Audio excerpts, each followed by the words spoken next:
معزز سامعین و ناظرین، اگر آج مجھے اور آپ کو پتہ چلے کہ پاکستان کے اندر موجود جو اچھے پوش ایریاز ہیں، ہاؤسنگ سوسائٹیز ہیں، وہاں پر ہمیں خوبصورت ترین ولا بنا کر دے دیا جائے گا اور صرف 12 رکعتیں پڑھنی ہیں، تو ہم کیا کریں گے؟ ہم یقیناً صبح اور شام میں یہ 12 رکعتیں لازمی پڑھیں گے۔ اچھا، دنیا کے اندر کیا کوئی اتنی بڑی آفر کر سکتا ہے؟ نہیں کر سکتا۔ اور اگر کوئی کر دے تو میرا یہ یقین ہے کہ پوری دنیا کے رہنے والے لوگ اس ولا کو حاصل کرنے کے لیے، اس بنگلے کی ملکیت حاصل کرنے کے لیے 12 نہیں 50 رکعتیں پڑھنے کو تیار ہو جائیں گے، لائنیں لگی ہوئی ہوں گی۔ پرابلم ہماری یہ ہے کہ ہم فوری طور پر جو ریوارڈ جس چیز کا ملتا ہے نا، ہم وہ کام کرتے ہیں۔ اور یہ جو نبی اکرم صلی اللہ علیہ وسلم کی میں حدیث سنانے لگا ہوں، یہ چونکہ آخرت کے ساتھ منسلک ہے، اس لیے ہم سن کے واہ واہ کر دیتے ہیں، سبحان اللہ کر دیتے ہیں، لیکن عمل نہیں کرتے۔ آئیے، جامع ترمذی کی روایت ہے، نبی اکرم صلی اللہ علیہ وسلم کی پیاری حدیث آپ کے سامنے ہے۔ حضرت ام سلمہ بھی اس حدیث کی راویہ ہیں، اور ایک اور جگہ پہ حدیث آتی ہے حضرت ام حبیبہ رضی اللہ تعالی عنہا، وہ بھی اس حدیث کی راویہ ہیں۔ فرمایا، کوئی بھی مسلمان بندہ، چاہے وہ کسی رنگ و نسل کا ہو، کسی علاقے کا رہنے والا ہو، امیر ہو، غریب ہو، کوئی بھی مسلمان بندہ جب دن اور رات میں 12 رکعات سنتیں پڑھتا ہے نا، تو نبی اکرم صلی اللہ علیہ وسلم کی سچی زبان نے ارشاد فرمایا، اللہ اس کا جنت میں محل تعمیر کر کے دیں گے جو اس کا انتظار کر رہا ہے۔ اب اس کی تفصیل کیا ہے؟ وہ 12 رکعات کی تفصیل کیا ہے؟ آئیے اس جذبے کے ساتھ ہم یہ بات سنیں، یہ حدیث سنیں اور فوری عمل شروع کر دیں۔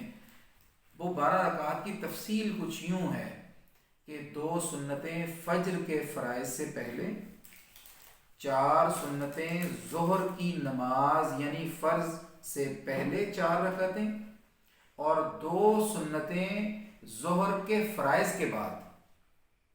اسی طرح مغرب کی نماز جب فرض ہو جاتی ہے تو 2 سنتیں بعد میں ادا کرنا، اسی طرح عشاء کے فرائض ادا ہو جائیں تو 2 سنتیں بعد میں ادا کرنا۔ یہ کل تعداد 12 رکعات ہے۔ اور میں آپ سے یہ کہنا چاہتا ہوں کہ آج ہم نے حدیث سن لی ہے تو ہمیں اپنی موت کے لمحے تک ان 12 رکعات کی حفاظت کرنی ہے، کیونکہ حدیث میں دیگر یہ ایک اور لفظ بھی وارد ہوا ہے، من صابر، جس نے محافظت کی، جس نے حفاظت کی ان 12 رکعتوں کی، اللہ اس کو جنت میں گھر تعمیر کر کے دیں گے۔ اس لیے ہمارا طرز عمل ایسا ہونا چاہیے جس طرح صحابیات کا طرز عمل تھا، جس طرح صحابہ کا طرز عمل تھا۔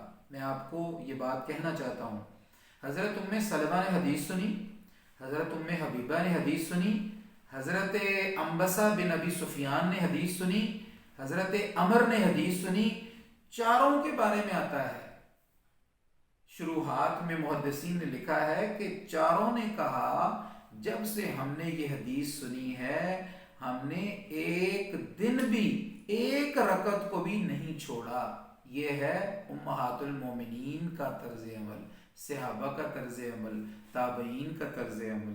آئیے میں اور آپ دنیا کے گھر کے خواہاں، دنیا کے گھروں کی تعمیر کے بارے میں دلچسپی رکھنے والے، اچھے سٹیٹس والے گھروں میں رہنے کی خواہش مند ہر شخص ہے، لیکن یہ تو فری میں مل رہی ہیں، فرائض تو ہم نے پڑھنے ہی ہیں، تو ہم تھوڑا سا وقت نکال لیں، جو سنتیں پہلے والی ہیں وہ پہلے پڑھ لیں، جو بعد والی ہیں وہ بعد میں پڑھ لیں، تو فرائض کا ثواب تو انشاءاللہ ہونا ہی ہے، لیکن ان سنتوں کی احیاء کے لیے، اس کی تکمیل کے لیے، اس کو جوش و جذبے کے ساتھ پرفارم کرنے کی وجہ سے میرے اور آپ کے لیے جنت کے اندر اللہ کے ہاتھوں سے تعمیر کردہ محل انتظار کر رہا ہے۔ ساریو الی مغفرۃ من ربکم وجنۃ عرضها السماوات والارض، جلدی کرو تم اللہ کی جنتوں کے حاصل کرنے کے لیے، اللہ کی مغفرت حاصل کرنے کے لیے۔ یہ دنیا یہیں رہ جانی ہے، دنیا کا مال، دولت، عزت، شہرت اسی دنیا میں رہ جانا ہے، آخرت میں نیک اعمال ساتھ جانے ہیں۔ آئیے اس جنت کو حاصل کرنے کے لیے آگے بڑھیے اور ایک دوسرے کا ساتھ دیجیے۔ اللہ مجھے اور آپ سب کو عمل کی توفیق